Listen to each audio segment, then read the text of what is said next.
Hello and welcome to episode 33 of the Gangrene Against the World podcast. I'm Allan Simon. This Sunday, the New York Jets at 2-8 go and visit the 5-5 Baltimore Ravens. The Ravens have won 4 straight games. They've won the last 3 games with Lamar Jackson back and find themselves in the thick of the playoff hunt, while the Jets, after winning 2 straight games surrounding their bye week, they lose on Thursday night to the Patriots. And as we said after that game, the Jets were a more traditional bad team in that loss. They had good fight. Justin Fields cannot throw competently. So even though he was running effectively and Breece Hall tried to find some room to run on the ground, they lost to the Patriots. And it made sense that after an extended week, a longer week after playing on Thursday, it was the right time for Aaron Glenn to move on from Justin Fields. And you get the sense, although Aaron Glenn, who at one point in the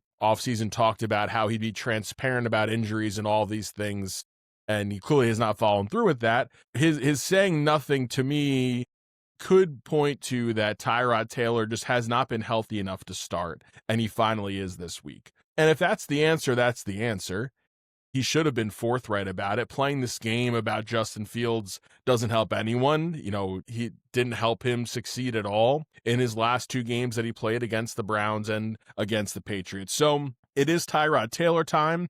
And the fun part of the rest of this year for the Jets, besides hopefully being competitive against what is a weak schedule coming up, is there's this batch of young receivers they now have, and A.D. Mitchell and John Mechie and Arian Smith. You, of course, can add in Mason Taylor to that mix, and you have a running back in Isaiah Davis. And what you want to see from these young skill position players on offense is who's a part of the future. And A.D. Mitchell was a hot button topic after this game. He was a part of the Sauce Gardner deal. He was a touted prospect out of college, had some injury issues and missed some time, but he is someone who clearly can get open. He looked like an explosive receiver in that game. He had 3 balls that hit his hands, and he can't bring them all in, and we can argue about if they were good throws or not. It doesn't matter. If the ball hits your hands, you should catch it. But against the Ravens defense, that is a bottom 3 defense across the board. They don't stop the run particularly well. They don't stop the pass very well. Overall, this should be a game in which Tyrod Taylor, who is a professional quarterback in this league, can get the ball to these young guys, and let's see what they got. You know, Arian Smith only had 7 snaps on offense against the Patriots, and it seems like he's played himself off of this roster. And he is a huge disappointment with a 4th-round pick. He should look a lot better than he has. But this is another week where he has an opportunity to show something. Mason Taylor is going to put together what ends up being a nice rookie campaign catching the ball. And Mechie and Mitchell are 2 guys who could be receivers behind Garrett Wilson in 2026, assuming they bring in a young quarterback to be the one throwing to them. The Ravens, they have played better of late. You know, they've won 4 straight after the really bad start. They have Lamar Jackson back. Over the last 4 weeks, they've held their opponents to under 20 points. So they certainly have played better on the defensive front. Those teams they faced, though, were Chicago, Miami, Minnesota, and Cleveland. So not exactly high-flying offenses. But Baltimore has a chance to win their division. Their best bet to make the playoffs is probably to win the division. It is unclear if Aaron Rodgers will play this weekend because of a wrist injury, so it could be Mason Rudolph for Pittsburgh. So Baltimore cannot let up against the Jets. There's no trap games when you're 5-5 with less than half of your schedule left to go. And they already had their bye week that led into this 4-game winning streak. So they need to blow out the Jets, right? The Baltimore is looking for blood. They are double-digit favorites in this game on Sunday. And Lamar Jackson, it's another week where he's getting healthier and healthier. And the Jets' defense is going to have a lot of problems with this offense. Derrick Henry has run the ball effectively the last 4 weeks. We know what Lamar Jackson can do running the ball. Zay Flowers, who lines up in the slot almost 40% of the time, who's Baltimore's leading receiver, should feast on whoever's lined up against him in this Jets secondary that is banged up on top of just being thin with talent overall. So it's going to be a test for this defense. And Brownlee Jr. and Brandon Stevens had a really bad day last Thursday. So they have an opportunity to show that they're better than they showed that game. It was rough to watch. The penalties, the broken plays, more bad defense from Jamie and Sherwood as well. So where things could get ugly on Sunday for the Jets is if this Baltimore offense is just relentless, as they should be, against a Jets defense that is not great. On the flip side, though, if the Jets can replicate some of what they did against the Patriots on offense and run the ball effectively with Breece Hall and Isaiah Davis, Tyrod Taylor gives you some mobility so he can run around a little bit, and you control the clock, and that's how you make this game manageable. The biggest overarching part of each game this year is going to be a test for Aaron Glenn to show that this team has not quit on him. And so far, I think it's fair to say that they have not quit on him. But losing out is not an option for Aaron Glenn, certainly. Losing to Baltimore is fine. They should lose to Baltimore. You don't want to see a no-show, but this game is one that can really only do positives. If the Jets come out and really fight and make this a competitive game on Sunday, say they lose by one score again, I think that will be a ringing endorsement for Aaron Glenn. But the offense needs to get the ball to Breece Hall. They need to find the way to get him to catch the ball. He should not have a game where he has one target. The last 2 games, he has 3 total targets, which is inexcusable. And this is an offense that I think has played poorly because of the quarterback play, but now they need to show that that's the case.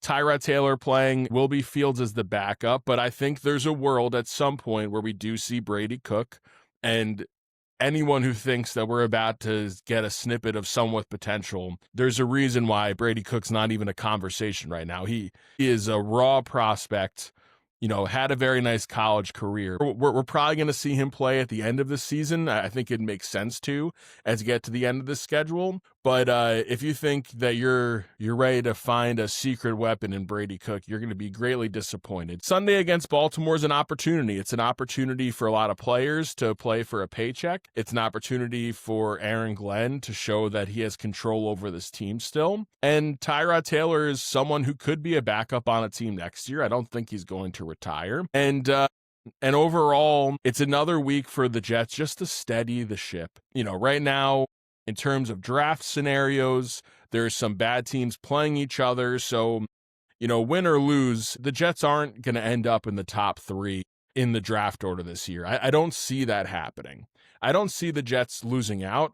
I probably see them winning 2 games across this schedule. So the thought of tanking for Mendoza, tanking for a top 2 or 3 pick, I think is really foolish, because if they do lose to the Saints and they do lose to the Dolphins and they're not competitive against Baltimore and the Patriots again, if you can't beat the Falcons and you lose to them as well, that means there's something seriously wrong with this team. So I'm rooting for them to win. I always want to see the Jets win. If by week 17 they want to throw Brady Cook out there and it doesn't hurt you to lose the games and it doesn't hurt the team's morale long term, then I'm fine with that. But if you're playing Tyrod Taylor, it means you're playing to win, and they need to show that they're there to win for Aaron Glenn. I've spent a lot of time this season really bashing Aaron Glenn, and I think it's all deserved, but there's some positives that are trickling through this team, and part of it's the coaching staff he assembled. One, I think Darren Muji is a promising GM, but Tanner Engstrand, I think, has been good. I think Engstrand is a guy who has shown he can scheme guys open and get players in a place to be successful. I think Fields has limited his offense. And if you look at the Lions, they pretty much demoted John Morton, who's the one they chose to replace Ben Johnson as their offensive coordinator. So my guess is if the Lions could do it all over again, they would have Engstrand as their offensive coordinator. So that's a win, certainly, for Aaron Glenn. And I understand why you bring in a guy like Steve Wilks to be your defensive coordinator when you're a rookie head coach, specifically a person with the specialty on that side of the ball. Wilks does have experience as a head coach. He's been in the league for a long time, but it is clear that he can't be here next year. This defense has been really bad and has underperformed in a lot of ways. It underperformed in a way that led to them selling away their 2 best players in Sauce Gardner and in Quinnen Williams, and made Michael Carter II, who I think's a good player, made him completely useless on this team. So they traded him to the Eagles. But The piece of this puzzle that I don't think will be here will be Steve Wilks. And I think at this point, it's clear that Glenn is coming back. Engstrand is certainly coming back. And I don't think he'll get any head coaching looks, but he's certainly proven to be a competent offensive coordinator. And now it's, does this brain trust give you the faith that they can pick a quarterback and grow them into a legitimate NFL quarterback? And I want them to show us that in these remaining games by putting up a fight. There's no winning in losing out. There's no winning in looking like a complete dumpster fire. Look what's happening with the Giants right now. They've got hurt players, pushing guys at WWE events. You got guys in, whether he was asleep or Abdul Carter was in a healing tank and no one goes to get him for a walkthrough, so he gets benched. The inmates are running the asylum in the other team in New York with the Giants. The Jets need to prove that that's not the case and that this is a good landing spot for someone. And also that a veteran quarterback who's going to shake free, and there will be some. Maybe the Jets are a one-year stop I want to make to revitalize my career. I don't think Kirk Cousins would excite me, but if you told me that they make some moves to trade up for Mendoza, or they draft more if he does come out and they need a veteran there to start for 1 year, that's a situation I could get behind. But overall, Aaron Glenn to this point has shown that the wheels have not completely fallen off. They've just played a lot of bad football. And I think it is okay to hold him responsible for some of the defensive flaws of this team. So from the Baltimore perspective, again, they're 5-5. They need to win, as Houston gets a big win last night against the Bills. So Houston is 6-5 and right in the wild card contention. The wild card grouping is really, really tight. And you look at the AFC South, which for years has been the AFC South Invitational, right? Usually it's Houston and the rest of the teams are not that good. There's a world where 3 teams from the AFC South make the playoffs. The Colts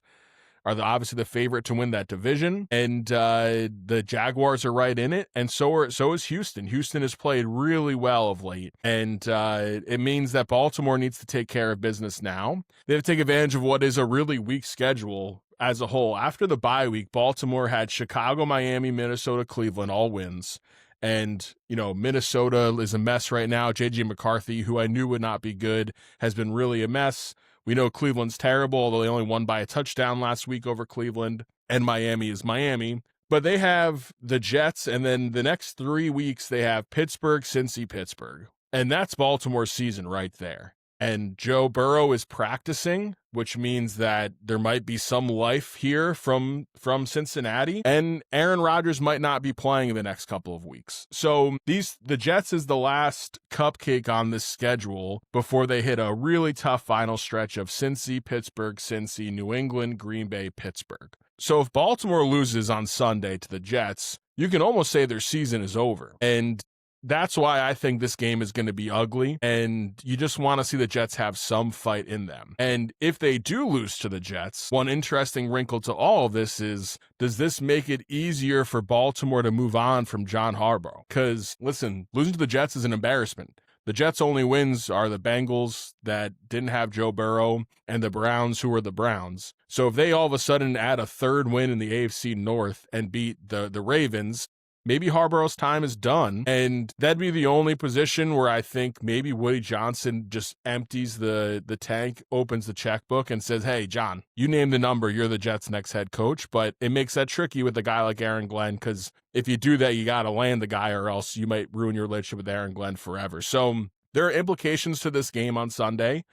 And the Jets aren't playing meaningful football in terms of making the playoffs, but I think it is a meaningful game about the trajectory of the rest of the season, the trajectory of the Ravens' rest of the season, and what could be some coaching shakeups down the line. So the other keys I want to see, again, Breece Hall getting involved, a real opportunity for A.D. Mitchell and John Mechie, Mason Taylor, another opportunity to put some stats on the board. But also, it's time for Isaiah Davis to step up. Isaiah Davis finds himself on the field a lot of times on third down and in key third down positions. And besides that one big play against the Bengals, really has not shown a big burst. And he could be an odd man out with Braylon Allen coming back next year from injury. He needs to show something against a defense that's not very good. And on the defensive side, Will McDonald's looking to get the double-digit sacks. Jermaine Johnson is looking to continue a strong stretch of play since he's been healthy again. We know what the corners have to do, and it's just going to be, everyone playing for a job. Quincy Williams is looking for a big payday still. I think any hope of him signing with the Jets again is gone, and it's probably time to move on from Quincy Williams from a Jets perspective. But he's playing for a big contract. Jamien Sherwood is playing to make sure that he's still on this roster, even though he just got a payday. So there's a lot of interesting parts of this Jets roster. It almost feels like preseason again, where we're talking about guys playing for jobs and guys saving jobs. And it's frustrating too, looking at the standings, the AFC is wide open.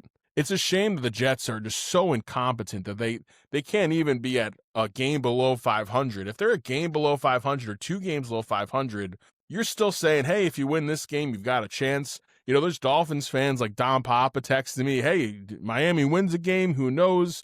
You want to be able to build some sort of bridge to hope, and there is no bridge to hope for this Jets team, of course, right now. So my overall prediction for this game, I do think it's going to be a blowout. The Ravens need it to be a blowout. This is a win they need to secure. It's on the road in a hard place for the Jets. So I think it's going to be something along the lines of 37-17 Baltimore. And I do think the pressure is off Glenn, unlike the last stretch heading into the bye week. Just get yourself ready for more quarterback questions if Tyrod does not play particularly well against a bad defense. And I think we're leading up to the Brady Cook conversation.